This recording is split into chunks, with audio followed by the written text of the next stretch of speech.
Tatawagin ko na po ang guest po natin ngayon para tulungan po tayo sa topic po natin sa umagang ito. Naging guest po natin siya nung ating regional conference po natin last October sa St. Scholastica's College. Nandito po si Attorney Joel Arzaga. Palakpakan po natin si Joel Arzaga.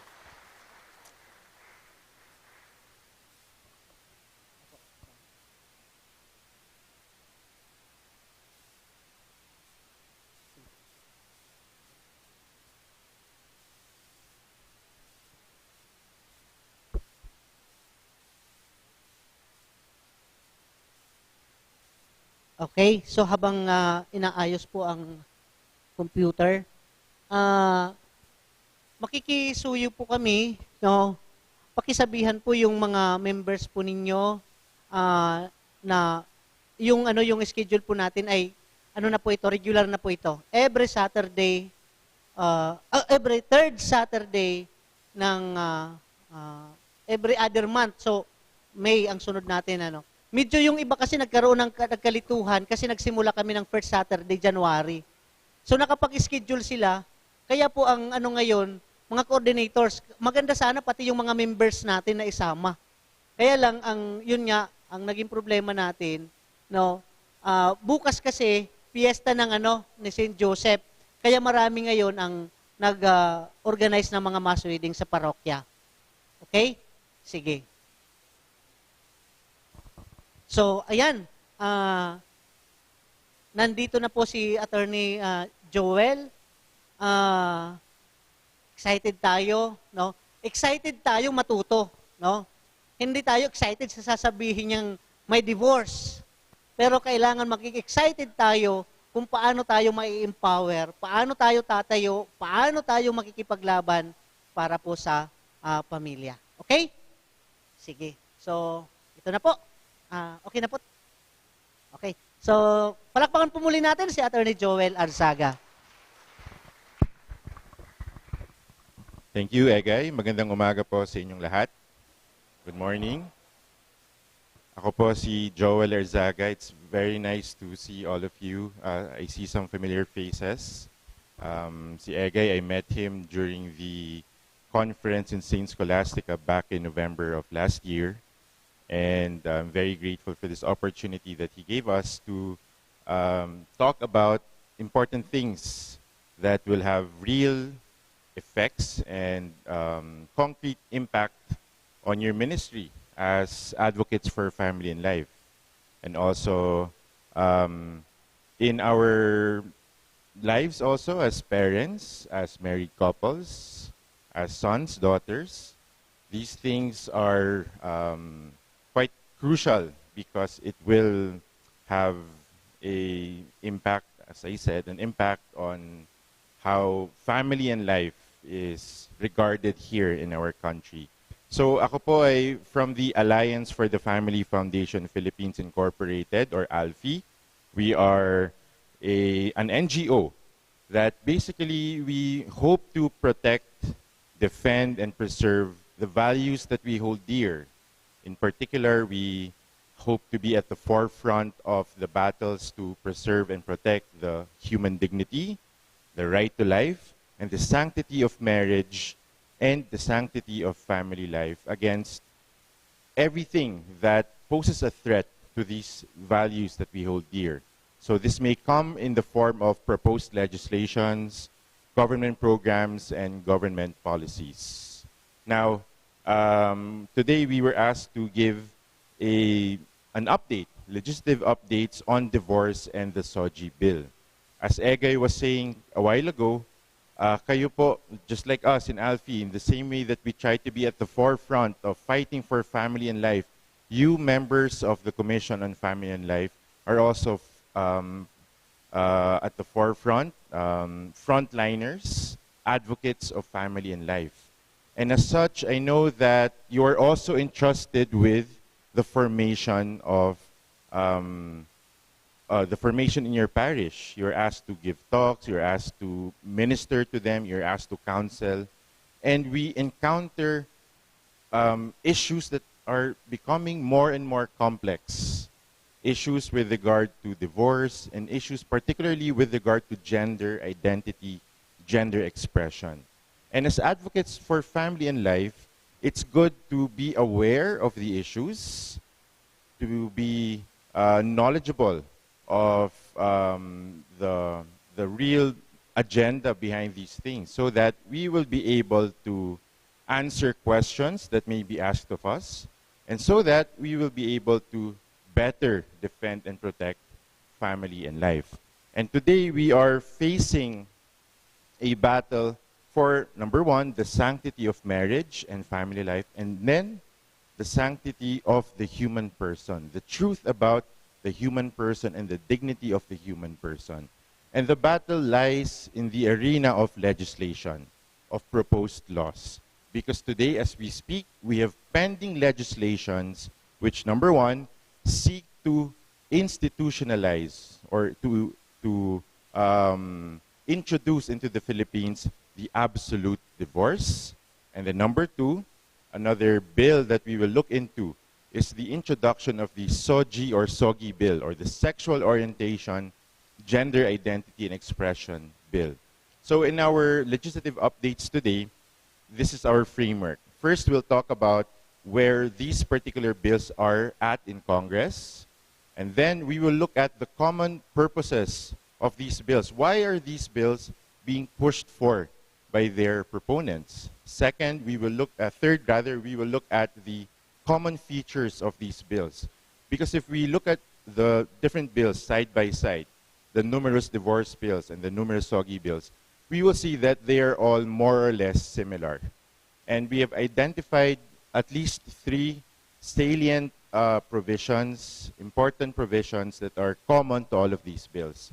And then, as Ege was saying, we also have to know why we oppose or why we object to these bills, why we think that these bills are ultimately harmful to family, to life, and to marriage. And by doing that, we will be able to hopefully relay this message to the people, to the persons we are ministering to. And finally, as Ege was saying a while ago, hindi itong laban na ito, it's really ours. Okay? It is as much as the congressmen there in Congress, the senators there in the Senate, it is also very much yours. So we also know, we have to know what we can do to be involved and to help in this battle for the protection of marriage, family, and life. Okay? So there. So let's start with the absolute divorce bill. Okay? Those who push for the divorce bill always say that there are only two countries in the world without a divorce law. Okay? Number one is, of course, the Philippines. And then the other one is the Vatican. Okay? Obviously, you understand why in the Vatican there's no divorce, because there the Catholic faith is intimately related to their laws and to their policies.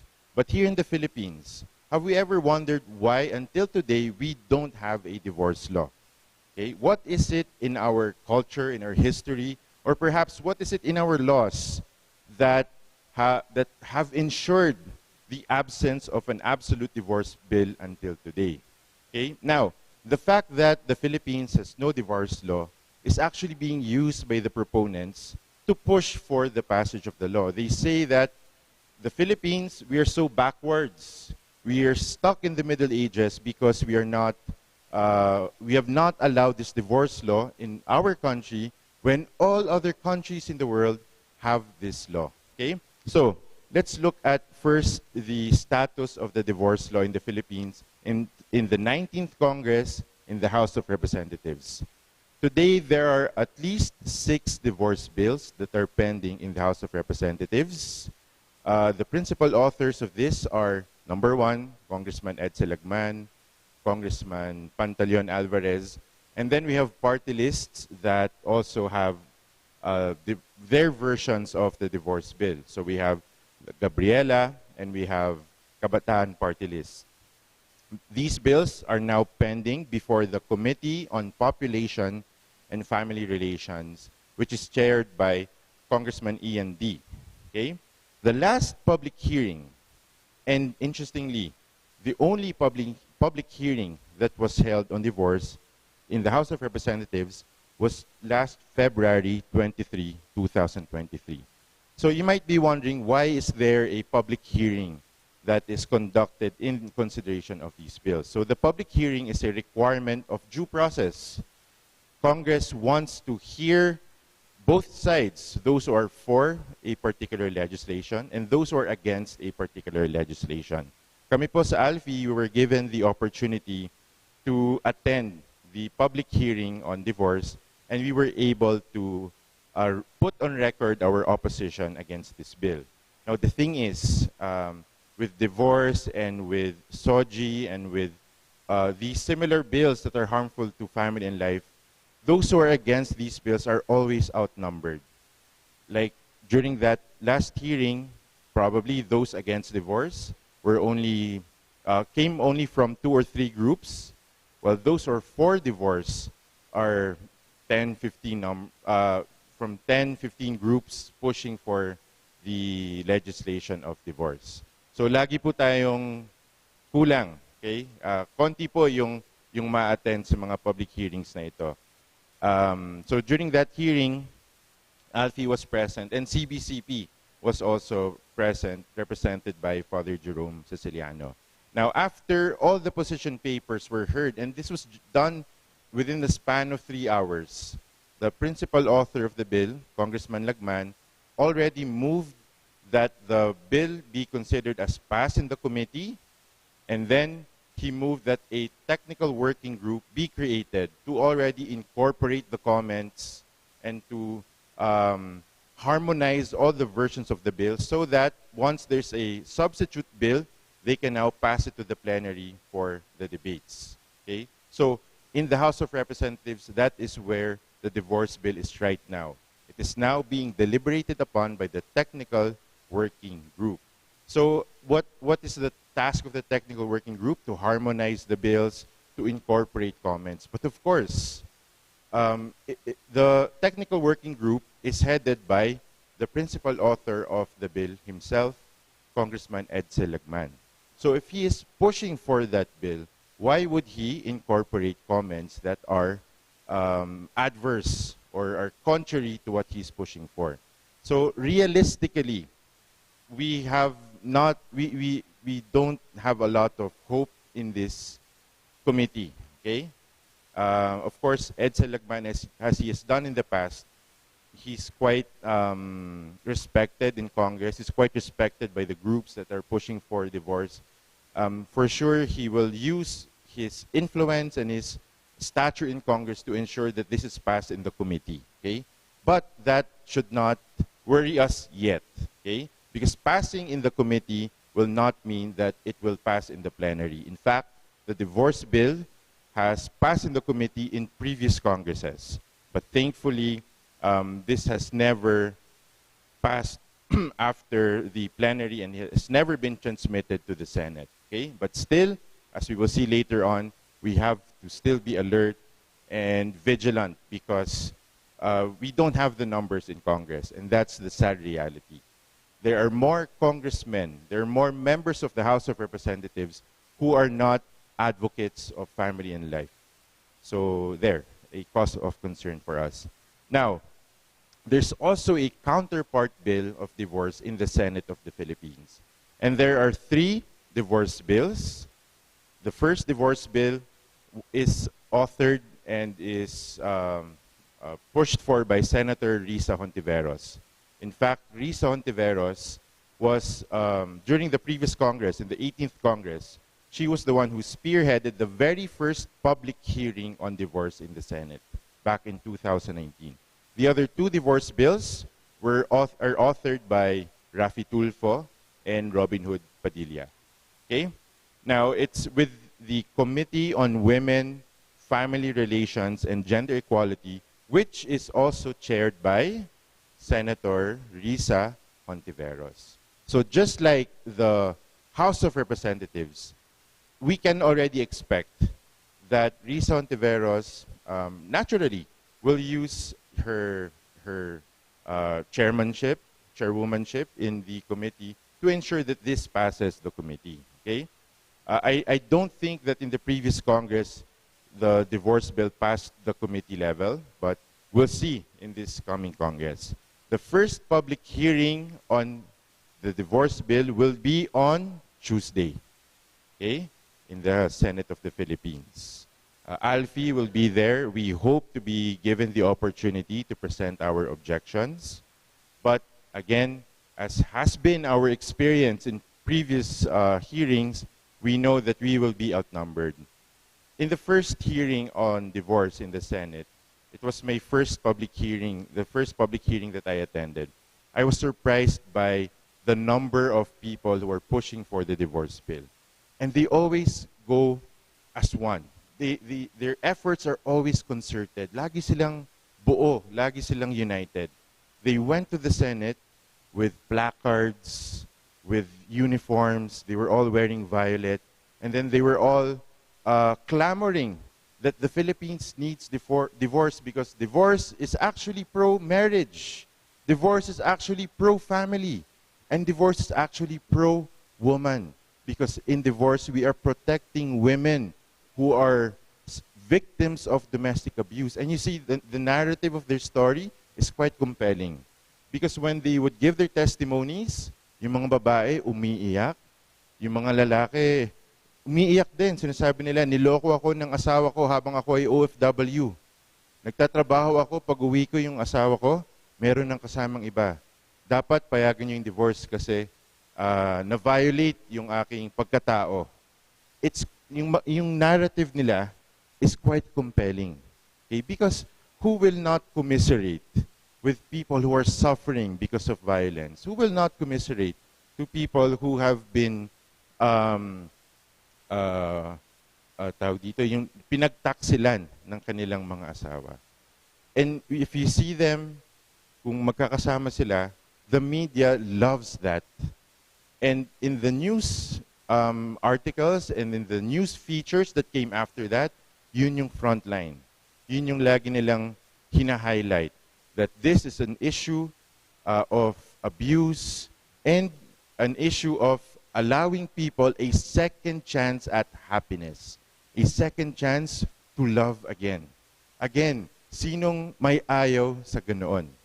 Yung a second shot at marital bliss. And so, these are the common purposes. These are the common reasons why divorce is being pushed both in the House of Representatives and in the Senate of the Philippines. First, they are saying that divorce is a pro-marriage legislation because the divorce aims to save the spouses. Save the spouses from what? Save the spouses from, according to the law, to the bill, an irremediably broken marriage. In other words, a marriage that cannot be repaired, that is so broken that there's no longer a chance at happiness. Okay, that's what they're saying. Second, they say that divorce is actually there to help save the children. They say that yung mga bata who would witness the constant bickering, the clash between the parents, are harmed by such. And this is a way out for the children. Okay? And then, divorce is there to save women. Because there are a lot of women who are battered, who are abused, who go through physical, emotional, psychological, even sexual violence within a marriage. And this divorce bill is their way out, is their salvation. Okay? And finally, according to them, for those of you who are no longer happy with your marriage, the divorce bill will enable you to love again, to find another soulmate, to find another person you could spend the rest of your life with. So, again, quite compelling, quite impressive even. Because they have one constant narrative, that divorce is actually pro-marriage, pro-family, and pro-woman. Okay?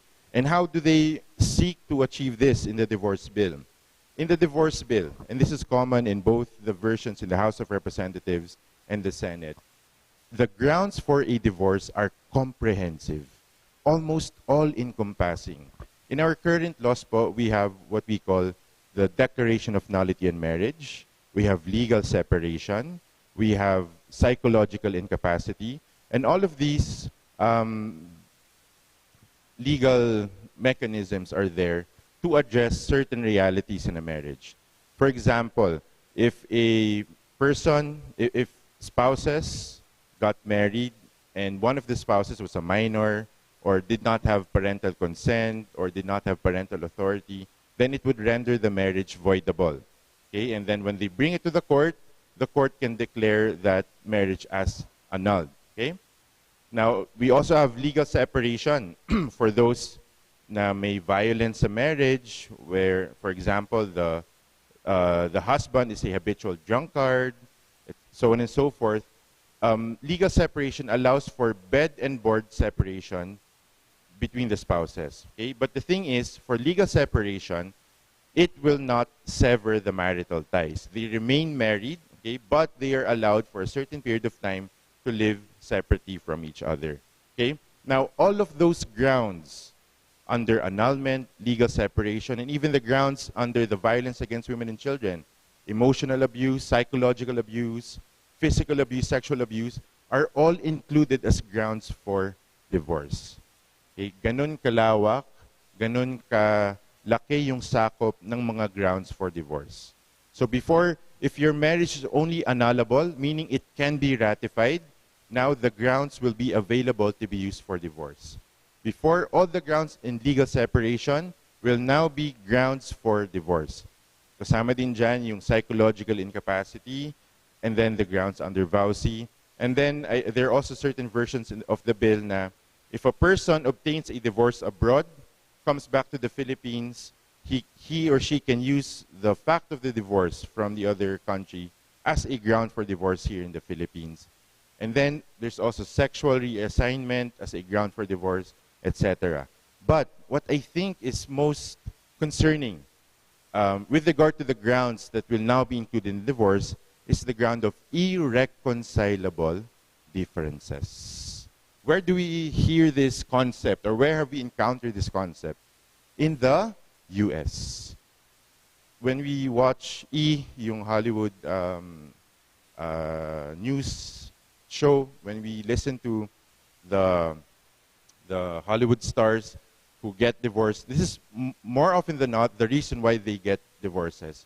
Irreconcilable differences. Interesting though, in the bill, irreconcilable differences is not defined.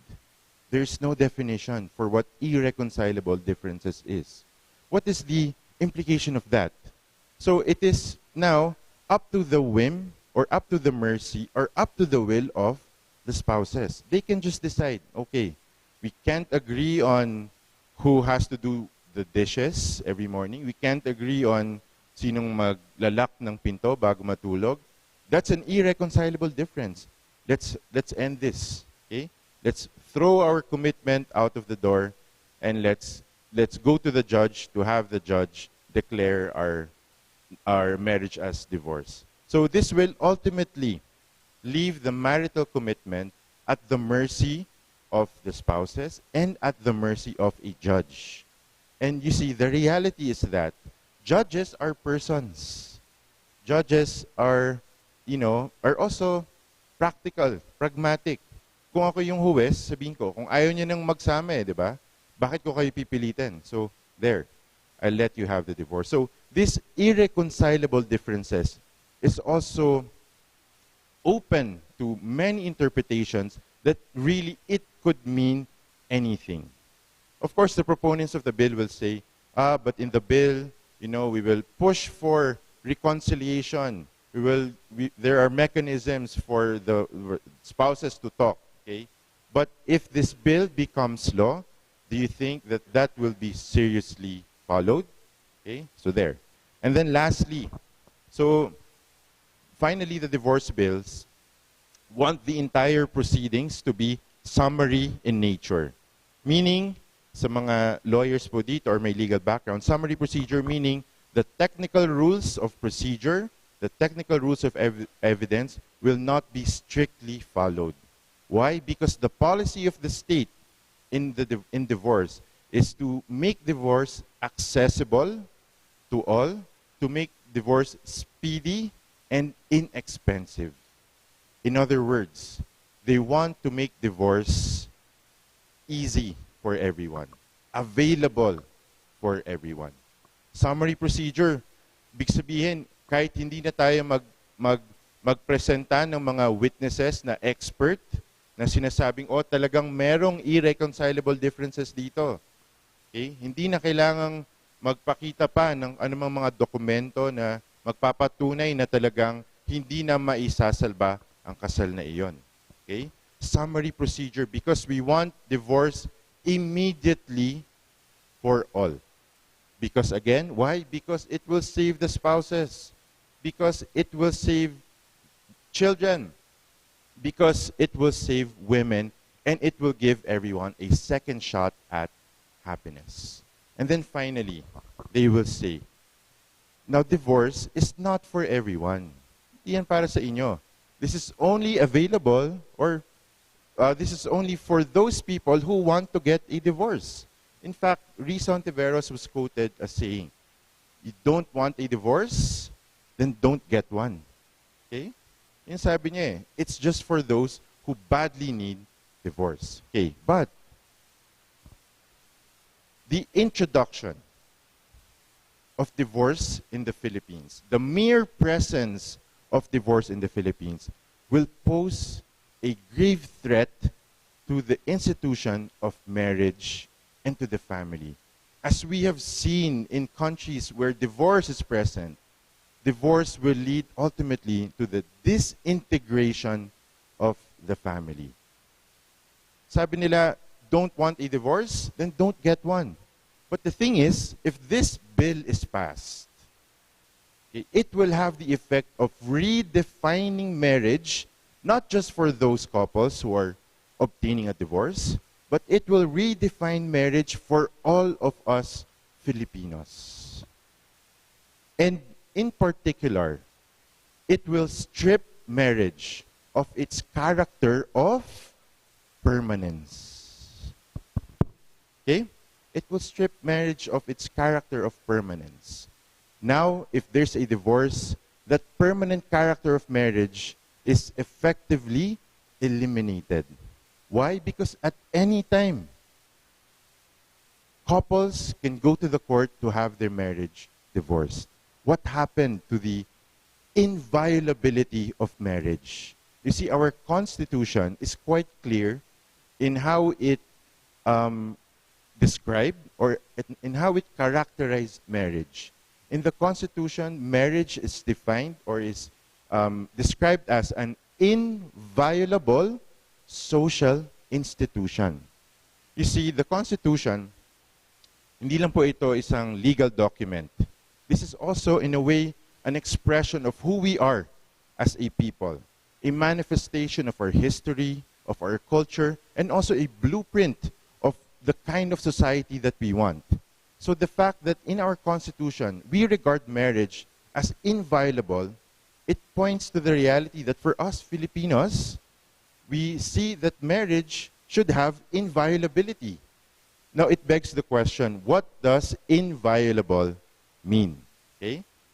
When we look at the dictionary, the ordinary, plain meaning of the word inviolable is this, that it is never to be broken, infringed, or dishonored.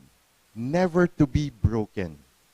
And this interpretation of marriage as inviolable is also supported by our Supreme Court, by jurisprudence. In a case, sabi po ng ating Korte Suprema, marriage is legally inviolable and it should be free from dissolution at the whim and caprice of the parties, of the husband and wife. Legally inviolable. And that's why in the family code today, the current family code that we have, how does the family code define marriage? Marriage is a permanent union between a man and a woman entered into for the establishment of conjugal and family life. So the current state of laws in the Philippines, matuwa tayo because we got it right. Our understanding of marriage and marriage as it is today is consistent with the nature of marriage itself. Marriage being a comprehensive and total union between a man and a woman.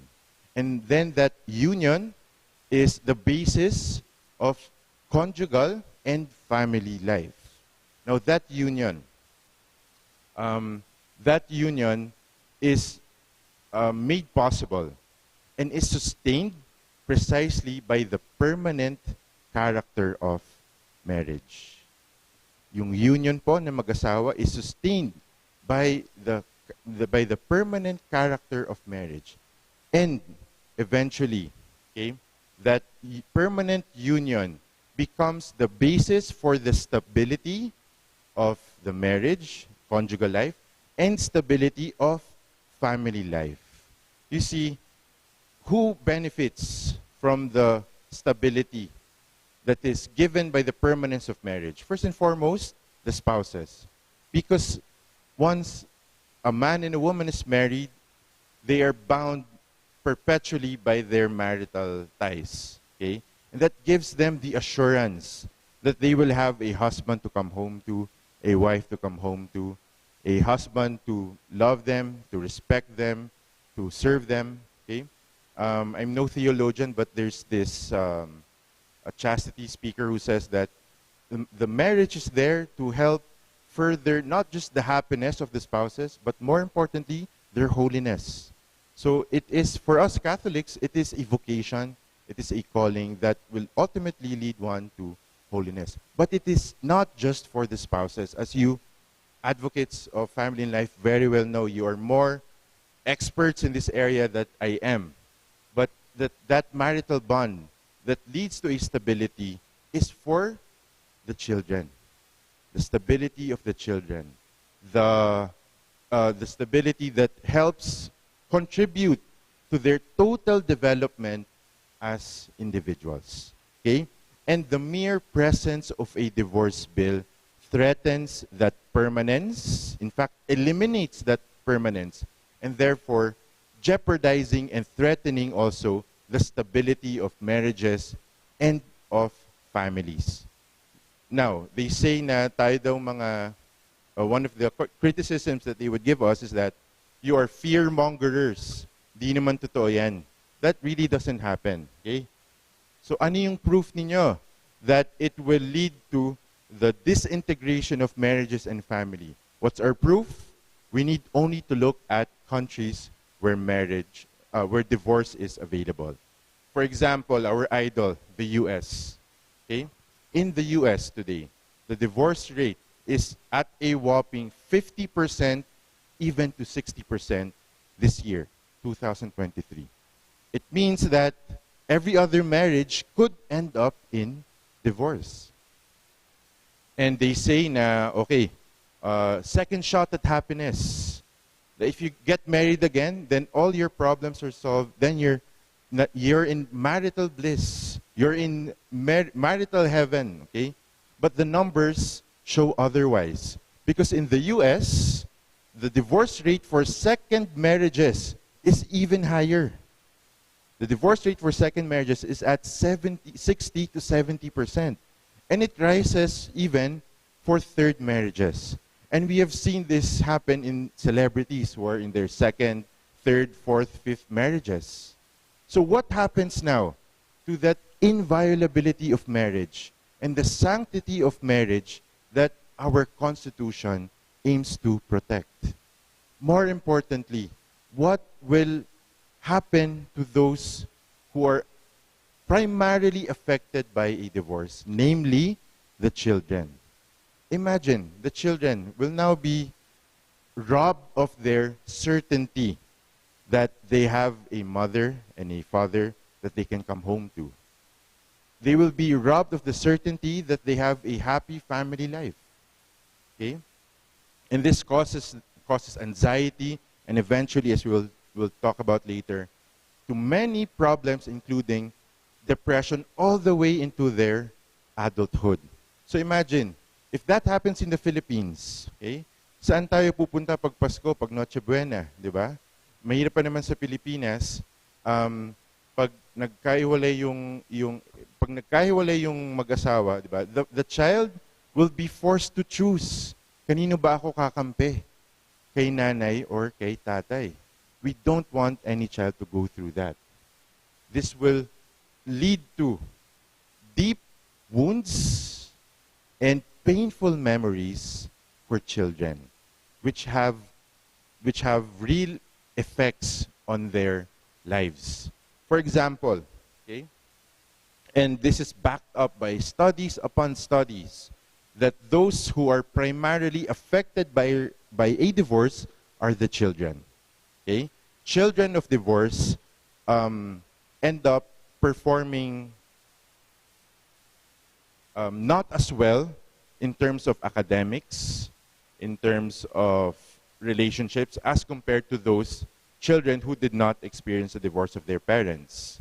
There are studies that say that children of divorce experience significantly more mental health problems, more physical health problems, and then the absence of a mother and a father in their life will lead them and have led them to abuses, okay? Drug abuse, alcohol abuse, and even sexual abuse. Because madami pong kaso sa Estados Unidos na yung stepfather, okay, would sexually harass or would sexually take advantage of yung anak, okay?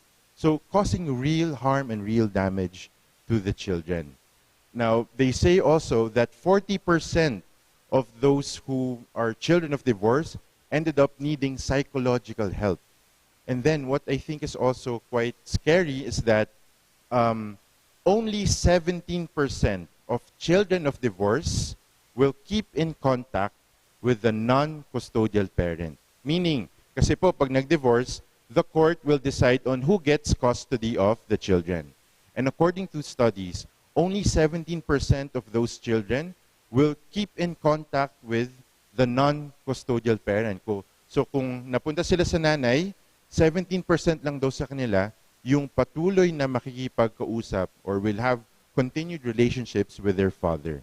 With 65% of these children describing their relationship with their parents, with the non-custodial parent, as poor or as bad. Taking everything together, how can we say that divorce is still pro-marriage? How can it be pro-marriage when its only goal is to eliminate marital ties, is to sever marital ties? How can we say that marriage is pro-women when what will happen is that men are now more free to enter into multiple marriages? And this is what happens in other jurisdictions. Those who end up with more marriages are the men. So it becomes a license in a way for men to enter into marriages with the thinking that they can get out of this anyway. And it doesn't help that the men don't get pregnant, so there's really nothing to lose if one thinks about it. How can divorce be pro-children? Or how can it save the children, as the proponents claim, when those who suffer the most are really the children? Because they lose all sense of security, all sense of stability that a permanent marriage brings them. Therefore, we can say that ultimately, okay, it damages all families, the mere presence of divorce in the Philippines. So, yung commitment po na yun, that the marital commitment that man and woman enters into is something that the state must uphold. Because that commitment that a man and a woman enters into becomes the basis for the stability of a family. And ultimately, the stability of the family will dictate the destiny of this nation. And we find this in the Constitution, that the family is a basic autonomous social institution and is the foundation of the nation. So we see the sequence of events here. Stability of marriage leads to the stability of the family, and stable families can help build a prosperous nation. Okay? Family, marriage, family, Philippine nation. Okay. Now, as I said a while ago, all the forces in favor of divorce are moving quite fast and are active in their advocacy. This Tuesday, there will be a Senate hearing on divorce, and I hope that we can all say a prayer or two for those who will participate in these hearings. Okay? And for those of us, advocates of family and life, if this is something that you think, you feel strongly about, something that you would want to advocate for yourself, these are some of the things that we can do. What can we do? First is to pray. Okay, we are Catholics. We are sons and daughters of our church. Let's ask our Lord to help us so that these dangerous legislations will not be introduced in the Philippines. Second, let's be involved. You are already involved by the mere fact that you're here, by the mere fact that you're members of the Commission on Family and Life. But let's get more people involved. You see, as I said, we are always outnumbered. Kung sa numbers lang, talo tayo. Okay? Those who attend in the hearings, there are more pro-divorce advocates than there are anti-divorce advocates. I'm afraid to look at the actual numbers in Congress. How many there are pro-divorce and how many there are anti-divorce. So maybe perhaps in the next elections, this is something that we could consider, whether or not a politician, a legislator, a president is pro-divorce. Why? Because if he or she is pro-divorce, then it will affect, again, marriage, family, and the nation. And then lastly, sabi ni Egay kanina, there are certain things that are outside of our control. Ultimately, this could become law in the Philippines. We hope not to see it in our lifetimes, but this is a real possibility. But whether or not it becomes law, it should be incumbent on us to take care of our family, to ensure that that stability that marriage brings is always intact. Okay? They say that our faith teaches us that marriage is for between a man and a woman, for life, for procreation, forever. Okay? I mean, forever in our earthly lives. Okay? And that's the message that we want to communicate. But the best way to communicate our faith is to live it, right? They say that our faith is better caught than it is taught. So we can take care of marriages in society by taking care of our own marriages. And again, you're very well experts in that, and I leave that with you on how we can better take care of marriages and ultimately of the family. Okay? So that's basically our update and some of the points pro-divorce and also anti-divorce. Okay? Now, would you want a short break or tuloy na ba tayo sa Soji? Tuloy na? Okay. So, the other hotly debated issue, both in Congress, in social media, in traditional media, in movies, television, is this thing of the Soji bill. But before that, I forgot to flash the slide. So, sabi natin kanina, di ba? Right? Marriage, family, nation. And Pope John Paul II went beyond. Sabi niya, as the family goes, so goes the nation and the world in which we live. If we see that the world is in such disarray, in such chaos, maybe it's because our family is also in such disarray and in such chaos. So if we take care of the family, then we are also taking care of the nation and taking care of the world. So John Paul II, when he was canonized, he was referred to by Pope Francis as the Pope of the family. Very nice, right? So let's ask for help from Saint John Paul II to help us to protect the family and to protect the sanctity of marriage. Okay, now back to SOGI. Okay, SOGI bill, hotly debated topic, and parang this is the in thing, the gender ideology, she, her, he, him, them, they. Okay, there's a lot to unpack in this issue. Okay, so first, before we go to the update of the law itself, let's try to define very quickly terms. Okay, what does SOGI or SOGI mean? Okay, SOGI means Sexual Orientation, Gender Identity and Expression Bill. The proponents of this bill have been at it for at least 2 decades. They're saying that they've been pushing for this bill for 20 years now, and yet it has not become a law. And therefore, since it's been there for 20 years, why not pass it already? It's long overdue. And again, we are the only country, they claim, that is not tolerant, that is not accepting to persons with same-sex attraction. Or, as they would term themselves, you're not accepting to the people from the LGBTQIA community. Okay? LGBTQ, what does that mean? Lesbian, bisexual, gay, transsexual, intersex, asexual, plus.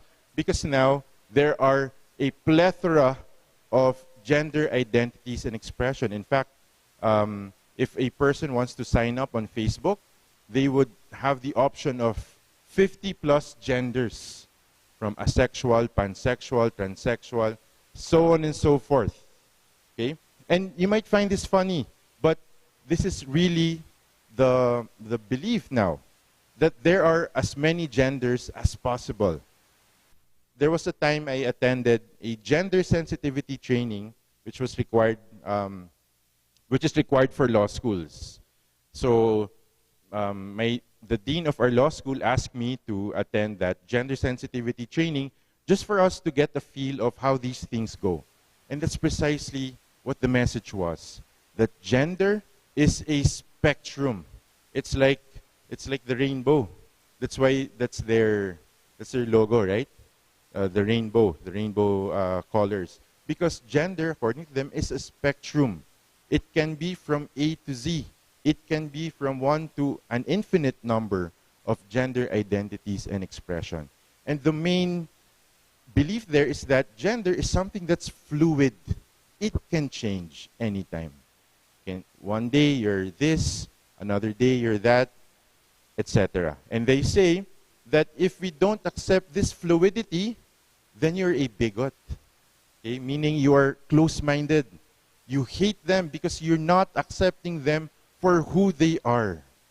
Okay? And then we'll see later on how true these beliefs are. And we will see later on the real practical effects of this idea that gender is fluid, that gender is subjective, and that gender is based on one's innermost concepts and feelings. Okay? So, where is the SOGI bills in the Philippines? In the House of Representatives, just like divorce, there are versions of the SOGI bill in the House of Representatives and in the Senate. In the House of Representatives, I tell you, it's exciting. It's exciting. The fight in the Congress, it's exciting. There are 8 SOGI bills that are pending in Congress. Some of the versions are, of course, the main proponent, I think, is Geraldine Roman. She claims to, or he claims to be the first transgender legislator in the Philippines. And then, of course, we have Arjo Ataide of QC, Artista. And then we have, again, party list representatives, the same proponents for divorce, Kabataan Party List, Gabriela. Okay? It is now lodged in the Committee on Women and Gender Equality, and also a version in the Committee on Human Rights. And so far, there have been 5 public hearings on the SOGI bills. I have to say, I have to give it to Congressman Geraldine Roman, because Congressman Roman has really given the time and given everyone more or less an opportunity to be heard. But that's still quite relative because Alfie, yung group po namin, we were allowed to speak on the very first hearing. But because of the number of persons who wanted to speak out, okay, Alfie was only given 1 minute. What can you say in 1 minute, di ba? So yun. So yes, there are a lot of public hearings, but you're not able to exhaustively discuss your position. Okay? So in the soggy bills, in the hearings, I can't say that we're exactly outnumbered, at least in terms of those who present. You know who is our number one ally? If you are against SOGI, you know who our number one ally is in Congress right now? It's the Protestants, led by Brother Eddie Villanueva. He is a staunch critic, a staunch oppositor of the SOGI bill. And I think he is doing everything humanly possible to not try this, to not have this bill pass the committee level. I have met Brother Eddie. We've had meetings with him, and you know, he's very passionate about this topic because for him, you know, this is the work of the devil. That comes from his mouth. This is the work of the devil, because according to Brother Eddie, this bill ultimately denies God and denies God's creative work in us. He said that it's the work of the devil because it denies the Bible. That in the Bible, man was created, God created man and woman, right? So this is a personal advocacy for him. So his staff, kaibigan na namin yung mga staff nila, yung mga lawyers sila sa Congress, that's all they do these days, to try to get people to come on board. Okay, but the thing is, we may not be outnumbered in the groups that are against the SOGI, but according to sources, okay, in terms of the congressmen and the congresswomen, we are actually outnumbered. Those who are actively pushing back, fighting this bill are maybe 2 or 3 members of Congress. So there is a huge possibility that this SOGI bill will become a law. That's the reality. And sadly, even Brother Eddie has acknowledged that we don't have the numbers. They've tried, maybe live stream tayo, no? So anyway, but yun, sinasabi nila na it's like it's almost a done deal. So what they're trying to do now is to try to, in a way, amend the bill so that when it becomes a law, it is not as poisonous or it is not as dangerous. Okay? But we'll see. Let's not give up on hope. We'll see what happens. Maybe something happens along the way. Maybe ultimately, when it reaches the president, he doesn't sign it into law. So there's still hope. But right now, just last Wednesday, I think, they had their 5th public hearing on the SOGI. After that, the technical working group will be convened, and then the technical working group will once again harmonize the bills, incorporate comments, and then present a substitute bill that will now be thrown to the plenary for debates. And after that, it will be voted upon, and then we'll see what happens. Okay? Now let's go to the Senate. In the Senate, there are 3 versions of the SOGI bills. And these are bills that were filed by, number 1, Risa Hontiveros. The second bill was filed by Lauren Legarda. And then the third bill was filed by Senator Mark Villar. So it's lodged in the Committee on Women, Family Relations, and Gender Equality. And the first, and in this Congress, the only public hearing was done last September 19, 2022. Again, kami po sa Alfie, we were invited to deliver our position there. Now, according to RISA, they came up with a committee report saying that there are now at least 19 senators who are willing to sign the committee report. And in the committee report, the recommendation is that this bill should now be tackled in the plenary for it to be voted upon. Okay? But, thankfully, if in the House of Representatives we have a brother Eddie Villanueva, in the Senate we have his son, Senator Joel Villanueva. Okay? Before it was officially transmitted or before it went to the next stage in Soji bill, Joel Villanueva came up with a privileged speech saying that, you know, we have here letters from almost 100 pastors saying that they want to be heard, that they want their positions put on record in consideration of the Soji bills. So, kaya si Joel Villanueva, what he did was to transfer the Soji bill from the Committee on Women, Family Relations, and Gender Equality to the Committee on Rules. And in the Committee on Rules, Joel Villanueva is the head. Okay? So we'll see what Joel Villanueva intends to do. I think he will try to hear as many positions against the Soji bill as possible, and then hopefully to do that, in doing that he will not. In doing that, he will delay the passing of the Soji bill. Okay, but the thing is, we're really outnumbered in both the Senate and in the House. Alam niyo po, nung nakaraang Kongreso, in the 18th Congress, those who are involved in advocacy work, in legislative policy work, those advocating for family and life, we had some sense of security because we had a Senate president who made a commitment that these bills that you're afraid of, abortion, same-sex marriage, divorce, Soji, these bills will not pass under my watch. That was the personal commitment of Senator Tito Soto. And unfortunately, he lost, so he's no longer in the Senate. So we don't have that same assurance that we had in the previous Senate. Okay? So there. If the Soji bill passes Congress, okay, I think the Senate will now be put on pressure to also pass their version to finally put this into law.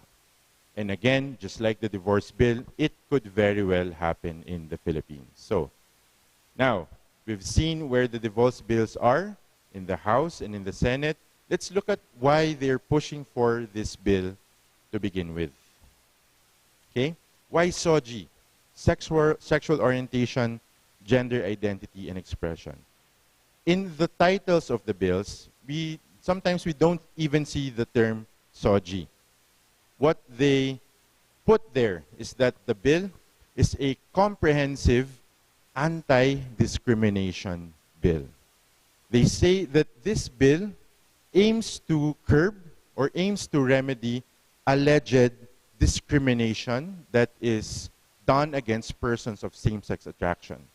The alleged discrimination that persons of LGBT experience. What does it mean when they say that they're being discriminated upon? They mean that they are being treated less favorably than persons who do not experience same-sex attraction. And the definition of discrimination, as we will see later on, is included in the bill. Second, just like divorce, this bill will actually help defeat or help eliminate violence conducted or violence inflicted on persons of same-sex attraction or persons from the LGBT community. And, you know, to this point, it's true that there are really certain instances in which persons who are gay, who are lesbian, are really inflicted harm because of who they are. Okay, and I think it's also something that we cannot countenance, or something that we cannot allow for people to be beaten up, to be harmed, to be killed, even just because of who they are. And as we will see later on, or we can talk about it now, that one of the things that they say is the basis for the Soji bill is that constitutional mandate to recognize the dignity of every human person and to guarantee full respect for human rights. And I agree, okay, that's correct. That human dignity, human rights is for all.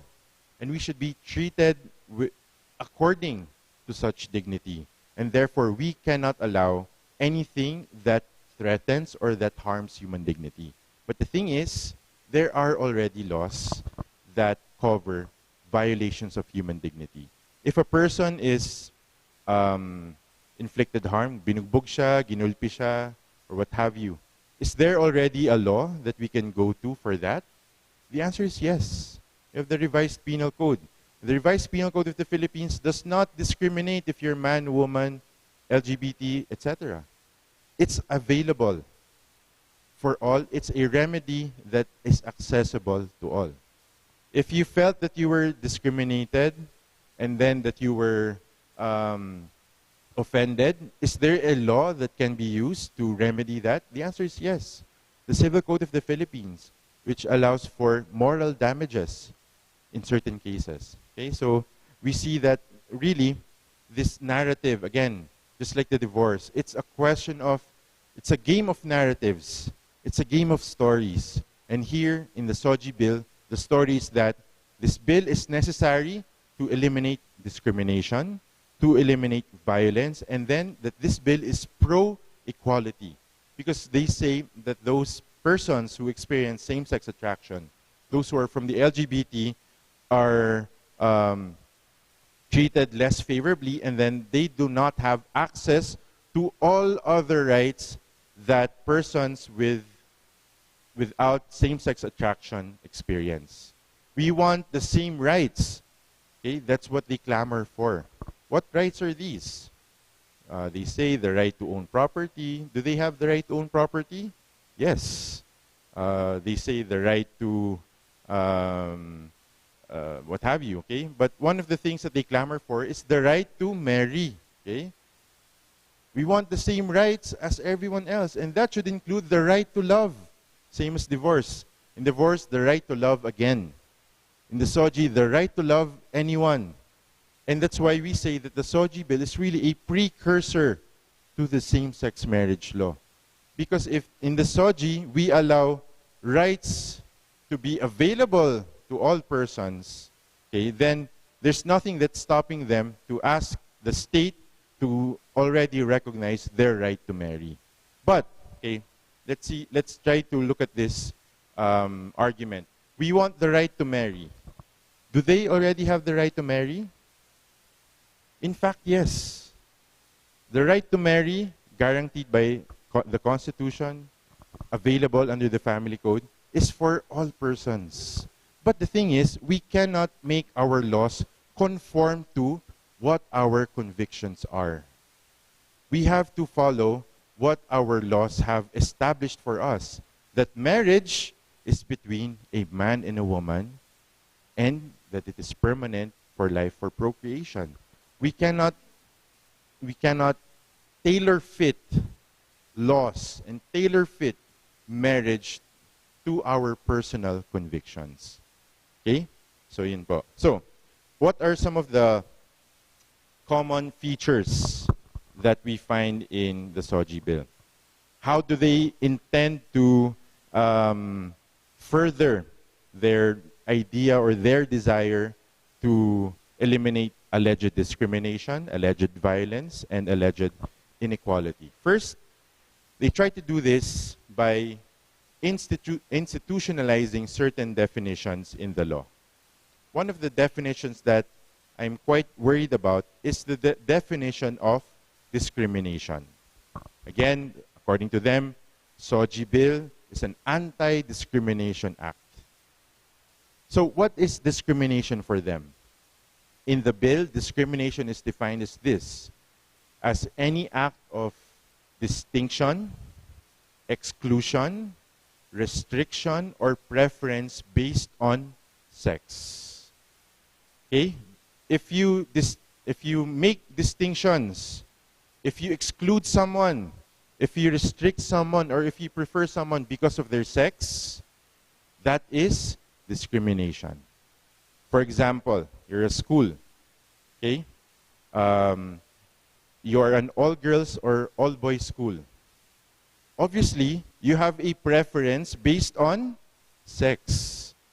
What's the preference based on sex there? The preference based on females, because that's the policy of your school. And the policy of your school is based on religion, based on certain philosophies. Okay? Now, what will happen to that school when it continues with its policy of preferring persons based on sex?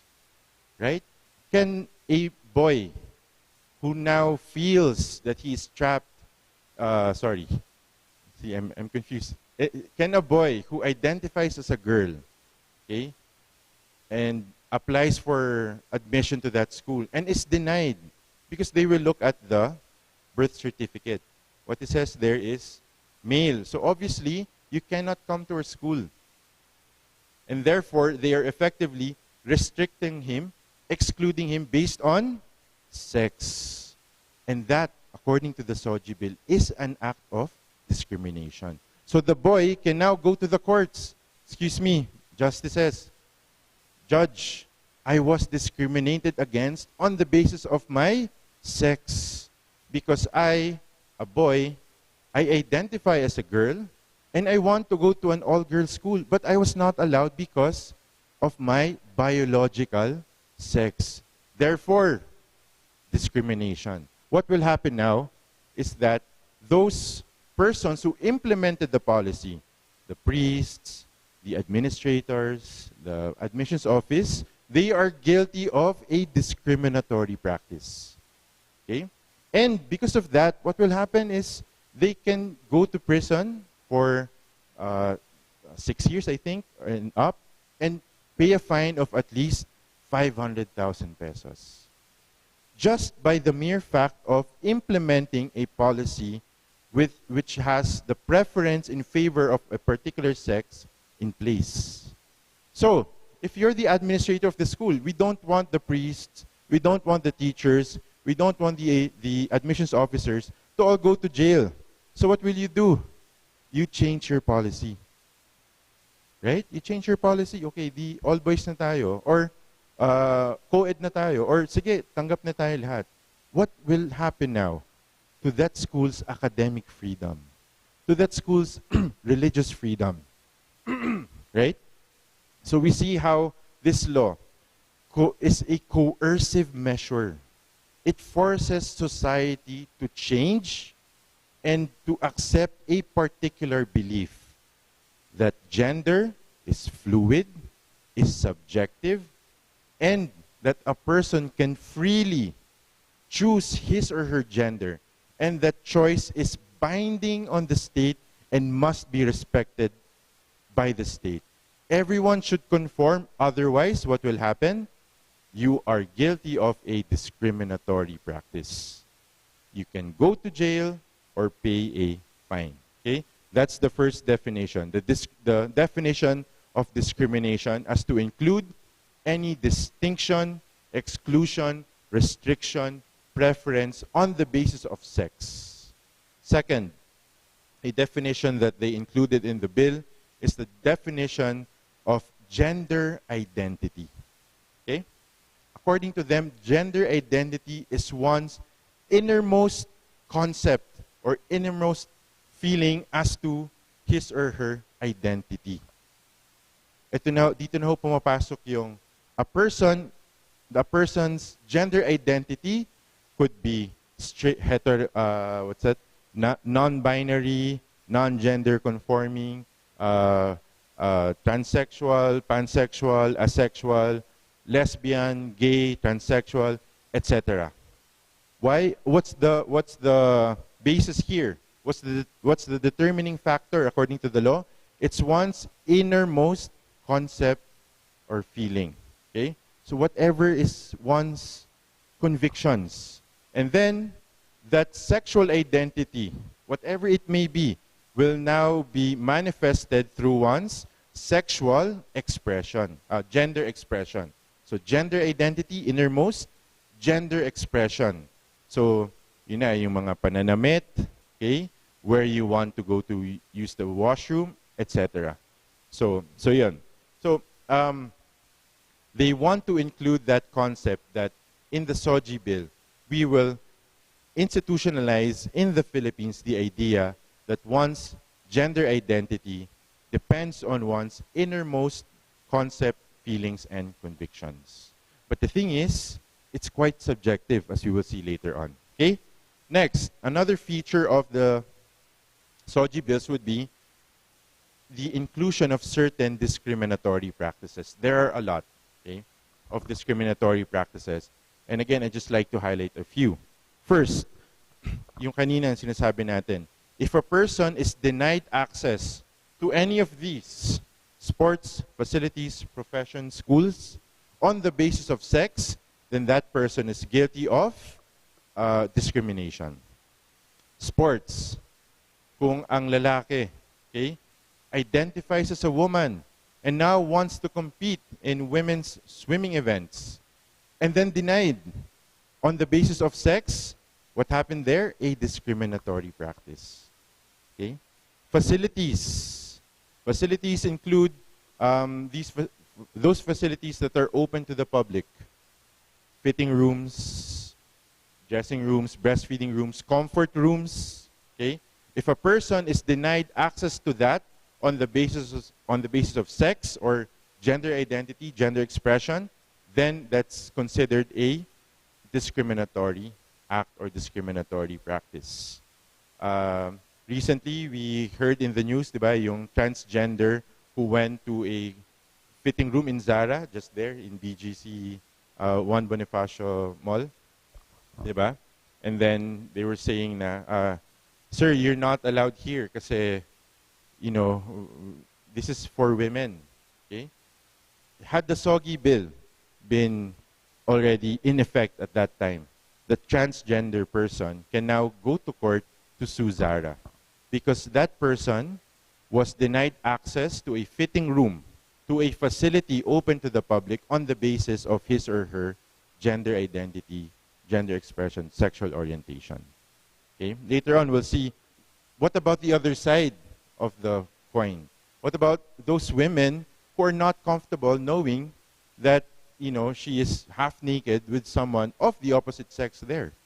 We'll look at that later on. Professions, okay? What about the priesthood? Now, can a woman who identifies as a man apply to be a priest?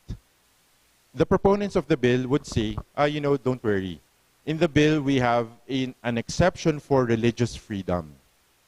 Okay? You can enforce all your policies, religious freedom, academic freedom, so nothing will really change. But keep in mind that these things, the argument for religious freedom, academic freedom, these are defenses.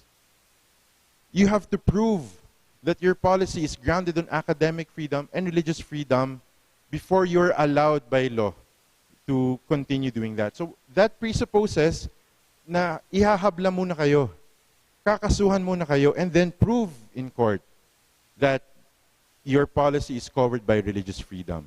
Prove in court that your policy is covered by academic freedom. In other words, you would have to go through the hassle of expensive court litigation just for you to prove that our policy of an all-boys, all-girls school comes within academic freedom, that our policy that priests are only men, that convents are only for nuns, comes within our religious freedom. So that's what they say. But these are only legal defenses that have to be proved in court. And then, there's a feature in the SOGI bill as a part of discriminatory practice that children under parental authority are not to be prohibited from exercising their sexual orientation, gender identity, or expression. Imagine, yung bata, hindi mo na pwedeng pigilan na mag-explore ng kanilang sexual identity, gender identity, gender orientation, gender expression. And that is a blanket prohibition, which includes the school and even the parents. So what happens now to a Catholic who wants to abide by the faith, right? Who wants to live, who wants that faith exercised in their family? And then we notice that, oh, maybe there's something off with my child. Parang I need to correct this. Okay?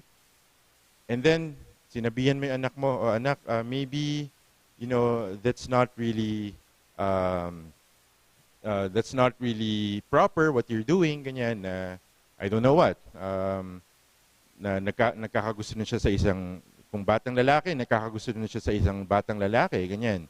Dinodrawing na niya, sinasabi niya, mahal na siya, etc., etc. And then, nalaman mo, tapos pinagsabihan mo siya. And then, this kid who has been so immersed in social media, so immersed in TikTok, and has now been brainwashed to think that, oh, but I can love anyone I want to love. And then, kung nalaman, oh, there's this Soji bill pala, that kid could even bring a case against the parent for a discriminatory practice. And there's even a mechanism for that. In such cases, the kid will be represented by the Office of the Solicitor General. Okay? So there, discriminatory practice in terms of parents prohibiting children from exercising their sexual orientation, gender identity, or expression. And then the third feature of the SOGI bills is this, that the idea that we were talking about a while ago, that gender is fluid, subjective, and is based on one's feelings, it will now be promoted by the state. How? Through information and education campaigns, through gender sensitivity and diversity programs that they want implemented first in schools. Tuturuan po yung mga anak na nag-aaral not only in public schools but also private schools of this idea of gender identity, gender expression, etc. It will now be in the curriculum. In fact, law schools today are already mandated to have a gender sensitivity or gender laws. Okay? I know this because I teach in a law school. And now we are being required by the Legal Education Board, okay, to implement these gender core subject. Okay? And then sa media, they want the media to eliminate all forms of stigma against the LGBT. So this in the movies, in print media, etc. So, which begs the question, is this not a form of censorship? Is this not a form of government regulating media? Okay? And then finally, even private entities. Very clear in the bill that these gender sensitivity programs, information dissemination campaigns will include private corporations. In fact, I'm sure some corporations that you might be connected with are already implementing this. So what we see here is a state-sponsored promotion of this particular gender ideology. Okay? So, if this happens, it will lead to the redefinition of the person. If in divorce, what was redefined is marriage, now they're going a step further. Let's redefine the person. That a person, okay, that a person's sex is no longer dictated by his or her biological makeup. Since time immemorial, kayo ho, nung lumalaki po tayo, hindi ba't malinaw naman sa atin na ang tao ay either lalaki or babae? Hindi ba't itong mga konseptong ito ay medyo recent, di ba? I think this started around in the 70s, 80s, 90s, and then now quite prevalent. But that's the effect. It will now disregard what we have held as true since time immemorial, that a person's sex, gender identity, gender expression are ultimately dictated by their biological makeup. That our being male and female is manifested all the way down to our genes, to our DNA, to our cells, to our gametes. In fact, they say that if a person dies and then his bones are unearthed thousands of years after, they will be able to say that these bones are the bones of a male, that these bones are the bones of a female. It is inherent in us. It is part of who we are, dictated by our biology. And that biological truth, okay, of us being male or female should be the basis of our sexual orientation, gender identity, and gender expression.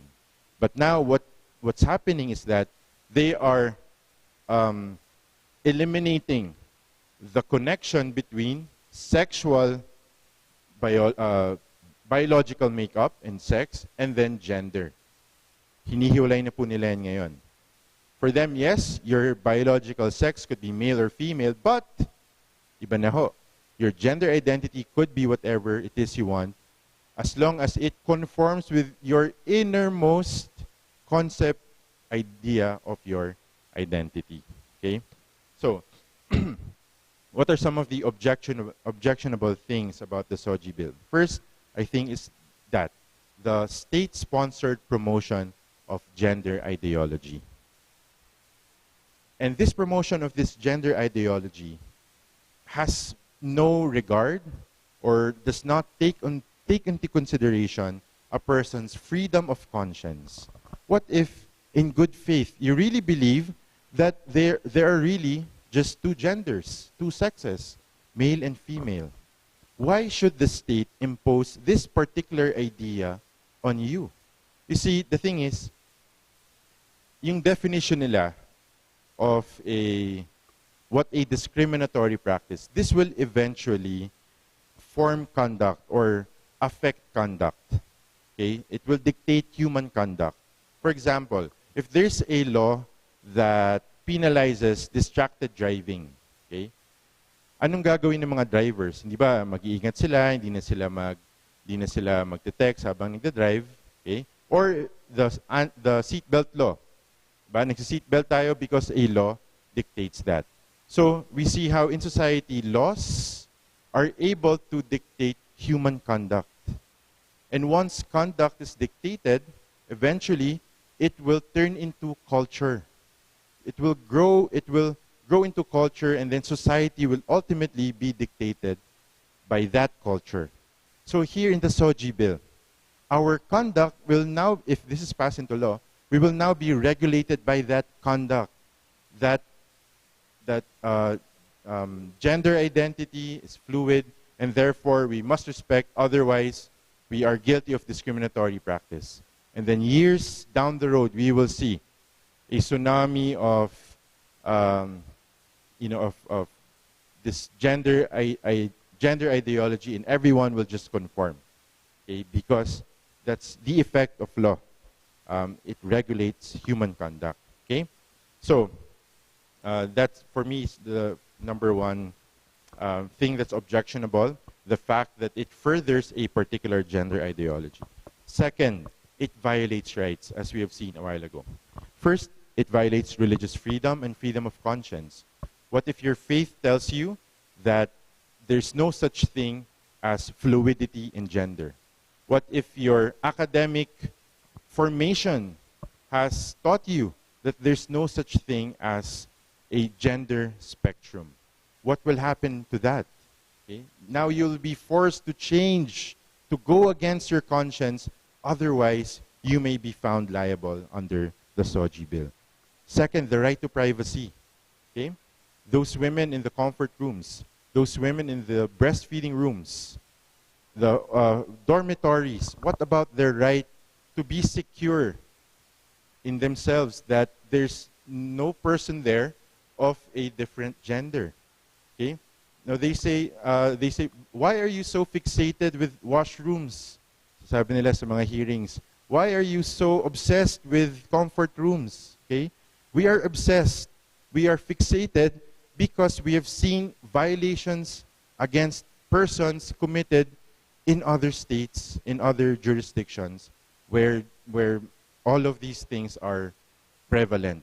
In the US, there are a lot of cases in which a man who looks very muscular, identifies as a woman, goes inside the massage parlor, washroom, and then starts committing atrocities against the children there, mga babae. There are actual cases, actual crimes being prosecuted of rape, sexual harassment of a man who identifies as a woman, goes inside the comfort room and then identifies back into a man and then does all of these violations. That's why we're fixated, because we want to protect the right to privacy. We want to protect the interest, the safety of children. Second, yung academic freedom, which we already talked about a little bit a while ago. What happens to the right of schools to choose whom to admit in their educational institutions? That is guaranteed by the Constitution. Will the SOGI bill now force them to implement policy changes? Next, property rights. In the bill, diba, they have to allow access to your facilities regardless of one's gender. So that includes yun nga, mga washroom.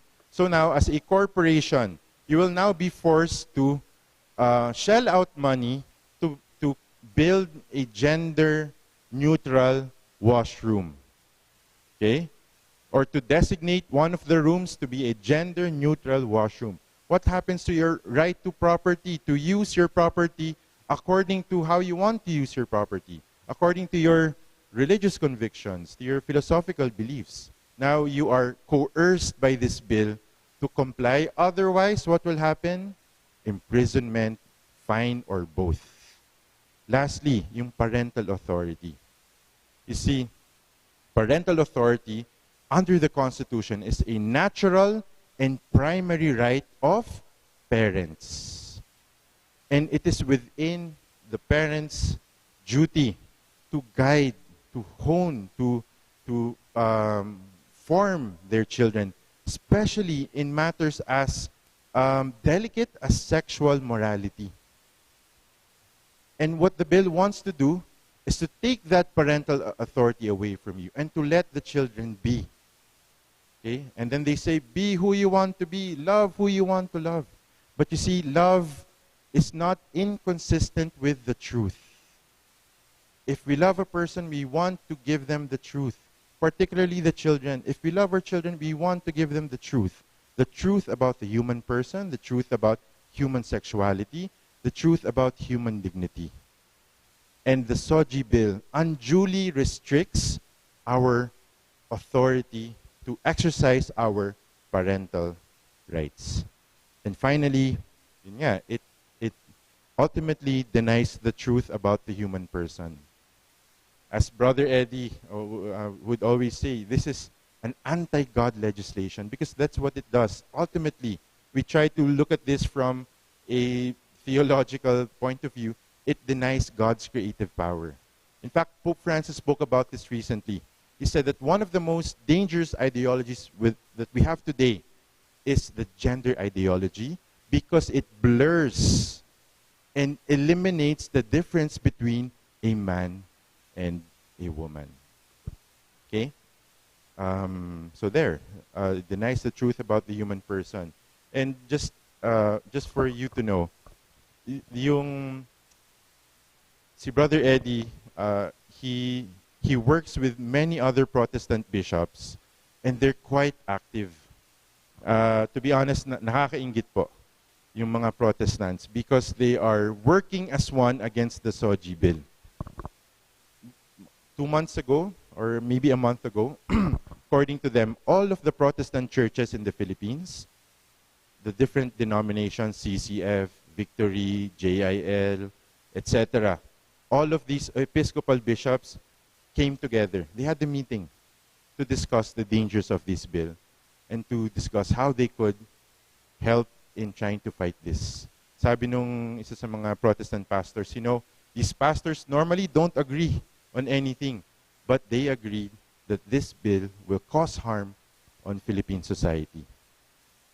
I'm tempted to ask, where are our priests? Where are...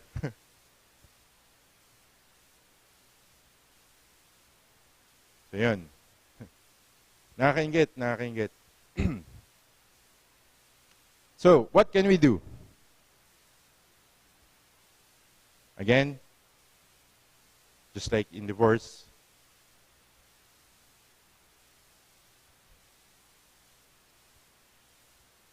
I think yung youth have to be um, taken care of quite particularly because in other countries in which this ideology has already taken root, very progressive na.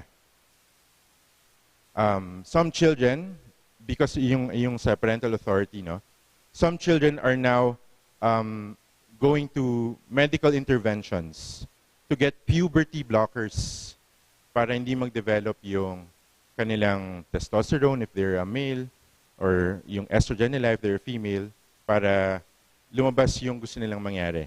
Okay? And you know the hormone blockers that they use is Lupron, which is a form of sterilization or I forget the term now, castration, a form of castration used against sexual offenders being accessed by children. And the parents are helpless. Otherwise, they go to jail. We don't want to happen. We don't want that to happen here in the Philippines. Okay? So we take care of the youth, of our children, particularly the formation that we give them. So yun. So according to Pope Francis, gender ideology, one of the most dangerous ideological colonizations. Why is it a form of colonization? According to Pope Francis, he said that there are international organizations that are well-funded, millions of dollars, and they will not release funding on a particular nation if they will not enact as laws certain legislations like abortion, same-sex marriage, and this one including gender ideology. So it's an colonization because your laws have to conform to what we want for you to get this monetary aid. Okay? And yun. So there's that's the update on SOGI.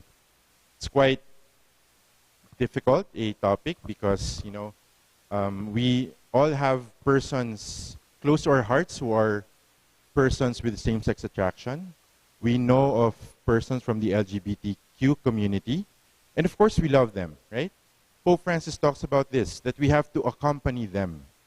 But we accompany them to the truth about the human person, about human sexuality, and ultimately to the truth that our faith offers. Now, just as a bonus, okay, there are two other laws or two other concerns that I'd like to bring to your attention. First, again, concerning parental authority, there is this pending bill in Congress on the teenage pregnancy bill. They say that during the pandemic, there was a rise in teenage pregnancies, and then that it has to be curbed by the state. And what's the policy behind this bill? Okay, since teenage pregnancy and let's give contraceptive access to children as young as 10 years old. That's what they want. And again, if it's prevented by the parents, you may be liable under that law. So again, it undermines our parental authority. Next, the right to life. I'm sure that you've heard recently that Congress has approved a law, passed a law on third reading, approving the convening of a constitutional convention, which will amend the Constitution. They say that the purpose of the Constitutional Convention is to update economic provisions, right, in the Philippines. But what we can't be too sure, okay, because they could very well change other provisions in the Constitution that would have grave repercussions on the right to life, particularly Section 12 of Article 2, which says that the state shall protect life from the unborn from the moment of conception. And very clearly, our Supreme Court has said that conception means fertilization, meaning from the very first moment of life, at the incipience of life, there is a human person, there are human rights, and the state must protect that human being.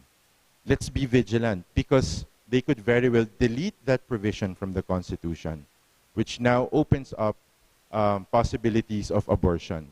You see, right now with the current Constitution that we have, again, we're quite secure because of that phrase that protection begins from conception. But if that is removed, it could very well pave the way for abortion in the country.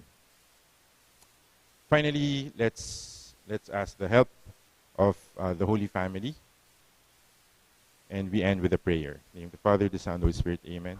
Hail Mary, full of grace, the Lord is with you. Blessed are you among women, and blessed is the fruit of your womb, Jesus.